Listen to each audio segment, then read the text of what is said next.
Chaque jour, des dizaines de jeunes Sénégalais rêvent d'un avenir meilleur à l'étranger. Mais derrière les promesses de travail au Ghana se cache parfois un piège, celui de la traite humaine. La Division nationale de lutte contre la traite des personnes, DNLT, a intercepté 2 individus soupçonnés d'être les maillons d'un vaste réseau opérant entre le Sénégal et le Ghana. Ces recruteurs promettaient des emplois bien rémunérés à Accra, exigeant des frais de dossier pouvant atteindre 200 000 francs CFA.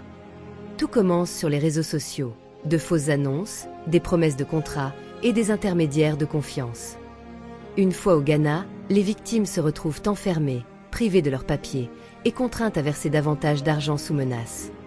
Témoin 1, victime. On m'avait promis un poste dans une société de transport. Mais à notre arrivée, nos téléphones ont été confisqués et on nous demandait de payer encore pour être libérés. Témoin 2, parent. Mon fils m'appelait en pleurant depuis le Ghana. Il disait qu'il ne pouvait plus sortir.